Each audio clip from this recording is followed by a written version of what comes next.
Olá pessoal, hoje eu não trago as notícias mais auspiciosas que talvez algumas pessoas estivessem esperando, aguardando, mas hoje, antes de trazer essa notícia, que talvez seja uma notícia dura, difícil, eu queria falar exatamente sobre isso. De vez em quando eu compartilho os meus textos com a minha mãe, que ela é a melhor editora de todos os tempos, a gente troca muito.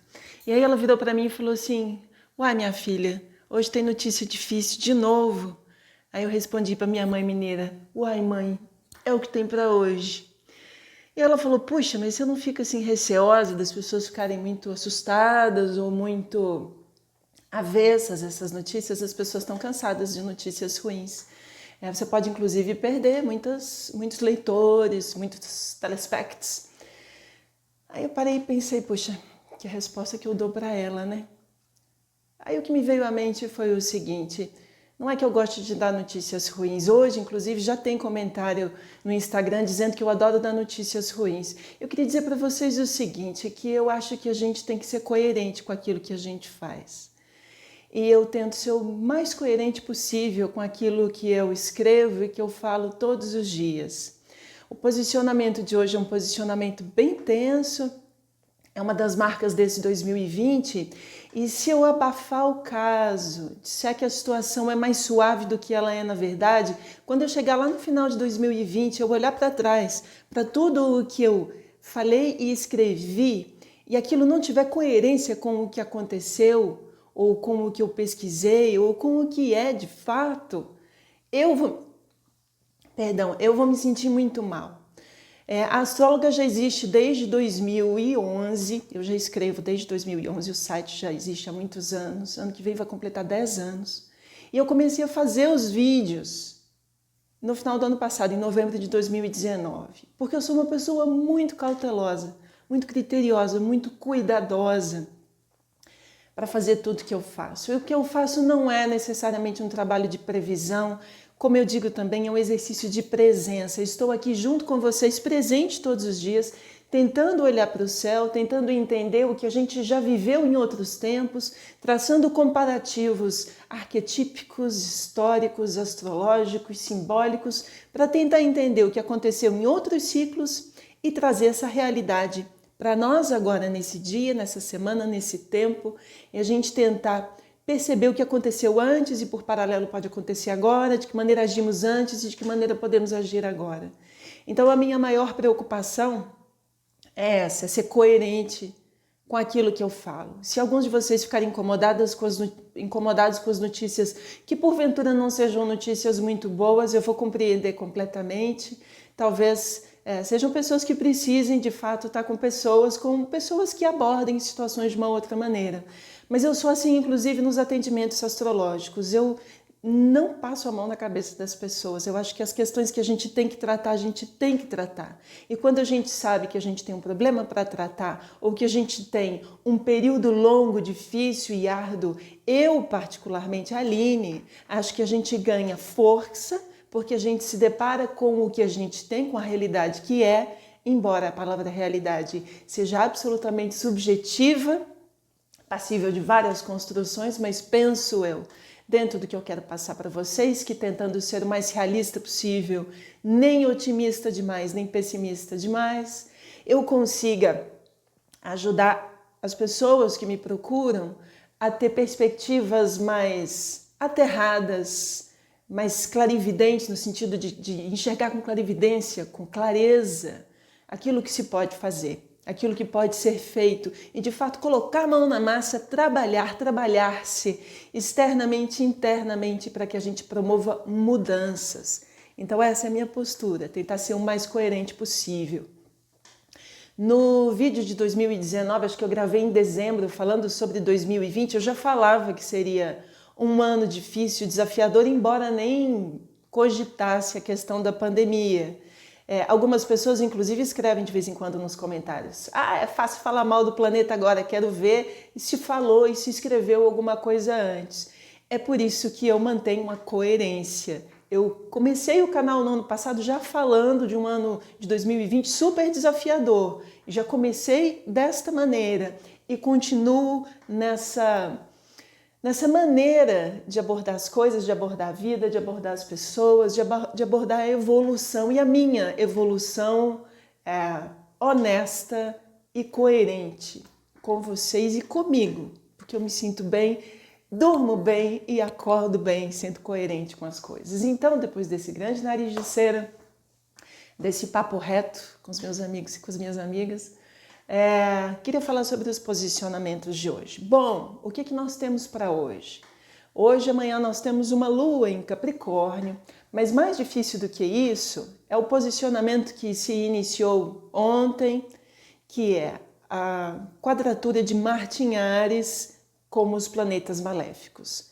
Vamos tentar colocar isso dentro do nosso desenho astrológico. Nós temos os planetas aqui em cima em Capricórnio, que já tenho falado deles há muito tempo, Júpiter, além dos maléficos, Saturno e Plutão. Vou deixando links e cards para vocês aqui em cima sobre o que significam maléficos e outros assuntos, para a gente não ter que voltar de novo em algumas explicações, então vocês podem assistir outros vídeos. Então nós temos aqui os planetas em Capricórnio, entre eles os maléficos. Numa determinada posição nós temos Marte, que é o deus da guerra, em Áries, e numa outra posição, e essa daqui é mais rapidinha, ela anda mais rápido, nós temos Mercúrio em Câncer. Então o que nós temos? Temos o que os astrólogos chamam de quadratura em T. É um T que se forma e são alguns dos posicionamentos mais tensos e desafiadores. Ao mesmo tempo, desses posicionamentos super tensos e desafiadores, é engraçado como a gente consegue encontrar soluções muito criativas para também sair dessas grandes enrascadas da vida, sejam elas enrascadas pessoais e muito íntimas ou sociais, públicas. Mas o que nós temos para hoje é um posicionamento bastante tenso que marca 2020. Esse posicionamento ele vai estar acontecendo do dia 30 de julho até o dia 10 de setembro. Então, é isso mesmo? 10 de setembro. Então nós temos por aí 40 dias de uma forte tensão, e eu acho interessante a gente marcar isso nas nossas agendas. Tem um negócio no meu olho. A gente marcar isso na nossa agenda, porque são dias que podem ser bastante tensos dentro e fora de nós e que mexem com as nossas estruturas. Em Capricórnio a gente está falando das nossas estruturas, que também são internas e externas. Se mexe com estruturas externas, mexe com política, economia, sistemas de governo. E o que nós temos historicamente percebido e estudado sobre tudo isso? Alguns astrólogos da antiguidade, de uma maneira um tanto unânime, dizem que este aspecto é muito característico de guerras, de conflitos e do empobrecimento das populações. Eu diria que estudando historiadores e sociólogos, na verdade, é a partir do empobrecimento das populações que nós temos conflitos e a possibilidade de guerras. Então, qual foi a notícia que a gente recebeu ontem, de ontem para hoje? Hoje ainda está nas capas dos principais jornais. A notícia bombástica do PIB dos Estados Unidos para este trimestre, não é para o ano. De toda maneira, é a pior queda no PIB desde a quebradeira de 1929, desde o craque da Bolsa de Nova York em 1929. O PIB norte-americano caiu 33%. E se nós estamos falando da maior economia do mundo, essa é uma informação que vai reverberar nos 4 cantos do planeta. Tá aí a notícia que nós estávamos esperando dessa grande quadratura entre Marte em Áries e os planetas em Capricórnio. Tá aí. Também nesse paralelo de tentar perceber realidades paralelas em sintonia com a astrologia e com a comunicação, com o jornalismo, com a notícia que nós ouvimos todos os dias, é isso. As notícias também nos comprovam. Né? Uma comprova a outra, uma se articula com a outra. Os saberes astrológicos e as notícias do dia a dia têm tudo a ver, porque a gente está falando de microcosmo e de macrocosmo. Essa notícia dos Estados Unidos ela é super impactante e não acontece só nos Estados Unidos. Às vezes, países muito preparados, muito precavidos, tidos como países muito sérios, muito organizados, como por exemplo a Alemanha, teve uma queda no PIB de 10%, que é um número também assombroso, segundo alguns especialistas, comparável ao desempenho da Alemanha em 1970. Então, quantos passos para trás nós estamos dando nesse 2020? Em se tratando de Brasil, os números brasileiros ainda não saíram, os especialistas dizem, os economistas dizem que esses números vão sair em setembro. No entanto, eu queria partilhar com vocês alguns dados importantes. Um professor da Fundação Getúlio Vargas, da FGV, chamado Mauro Rochlin, eu acho que é assim que se escreve, que se lê o nome dele, ele diz o seguinte, que o Brasil está vivendo uma grande quebradeira, porque até agora o que se tem é que nós temos 716 mil empresas no Brasil fechando as portas. É um grande golpe na economia. Imagine quantas famílias, não são só as pessoas que trabalham nessas empresas, são as famílias que dependem das pessoas que trabalham nessas empresas, quanto elas devem sentir. Isso é muito assombroso, né? E para além disso, é importante imaginar também que os Estados Unidos são o segundo parceiro econômico comercial do Brasil. Então, se os caras estão nessa quebradeira histórica, óbvio que isso vai reverberar no Brasil. Vamos esperar para ver os desdobramentos disso em setembro, levando em consideração que esse posicionamento que eu estou falando com vocês entre Marte e Áries, essa quadratura que toca os maléficos, dura os próximos 40 dias.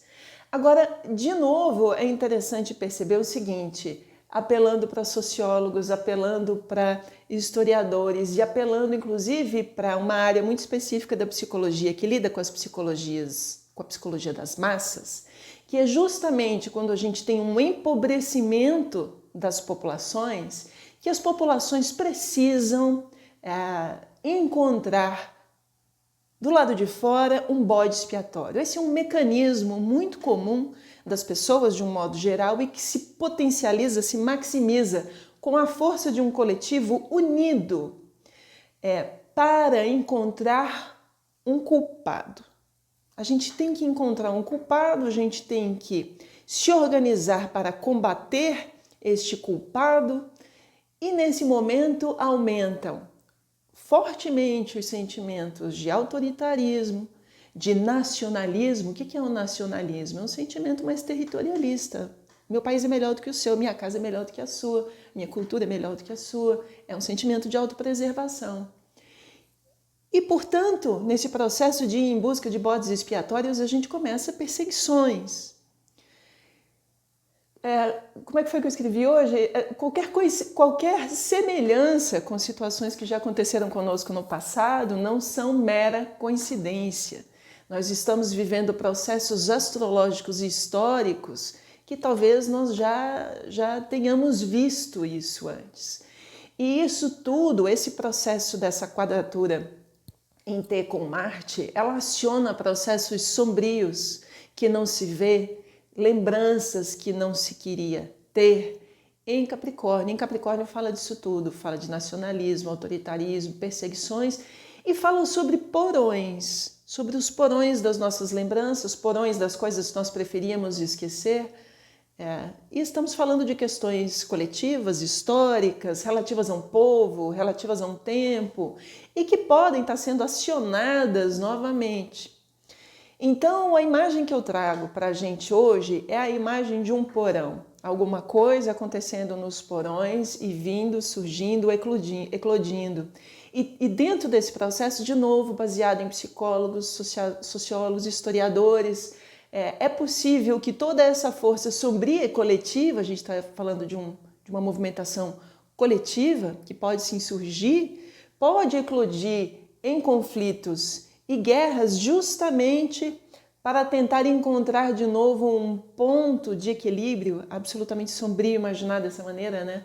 Mas nós podemos sim encontrar esse mecanismo humano para lavar as nossas almas, para nos sentirmos moralmente melhores e mais evoluídos, para a gente salvar alguns bancos, porque a gente sabe que conflitos e guerras restabelecem poderios e equilíbrios econômicos, e a gente pode ser muito cruel com pessoas que pensam diferente da gente, com outros povos, com outras culturas, com outras raças.